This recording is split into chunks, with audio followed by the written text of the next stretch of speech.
स्वागत है आप सभी का एक बार फिर से। महाराष्ट्र में विधानसभा का चुनाव इस साल अंत तक हो जाना है।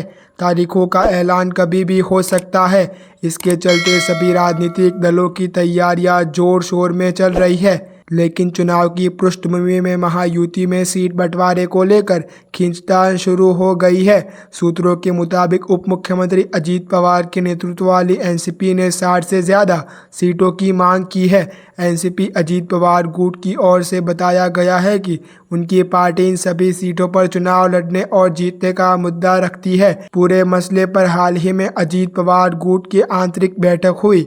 सूत्रों के मुताबिक प्रफुल्ल पटेल के आवास पर अजीत पवार के नेतृत्व वाली राष्ट्रवादी कांग्रेस पार्टी की अहम बैठक हुई। इस बैठक में महायुति में सीट बंटवारे पर चर्चा हुई। एकनाथ शिंदे देवेंद्र फडणवीस से मुलाकात के बाद यह अजीत पवार गुट की आंतरिक बैठक थी। इस बैठक में अजीत पवार गुट के नेताओं ने 60 से ज़्यादा सीटों पर चुनाव लड़ने की इच्छा जताई। सूत्र ये भी बता रहे हैं कि अजीत पवार को 60 से 65 सीटें मिलने पर महायुति में सीट शेयरिंग को लेकर असंतोष है। लोकसभा चुनाव के बाद अब विधानसभा चुनाव में महायुति बनाम महाविकास अघाड़ी के बीच टक्कर देखने को मिली। इसके चलते दोनों पार्टियां फिलहाल सीट बंटवारे को लेकर चर्चा करती नजर आ रही है।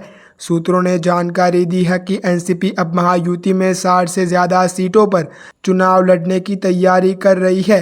एनसीपी के पास फिलहाल 50 से अधिक विधायक है।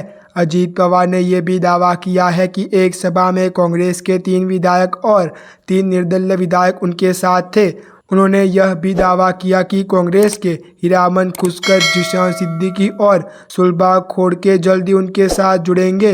अजीत पवार ने कहा था कि शिकामपो के निर्दलीय विधायक देवेंद्र भूयार, संजय मामा शिंदे और श्याम सुंदर शिंदे भी उनके साथ है। इसलिए कहा जा रहा है कि अजीत पवार 60 से ज़्यादा सीटों पर चुनाव लड़ने की तैयारी कर रहे हैं। जानकारी के मुताबिक बीजेपी आधी से ज़्यादा सीटों पर चुनाव लड़ने का मन बना चुकी है। यानी बीजेपी 288 में से 150 सीटों पर चुनाव लड़ेगी। इसीलिए महायुति में सीट शेयरिंग को लेकर फिलहाल मंथन चल रहा है। ऐसी ही अच्छे न्यूज़ जानने के लिए आप हमारे यूट्यूब चैनल को सब्सक्राइब करना ना भूलें।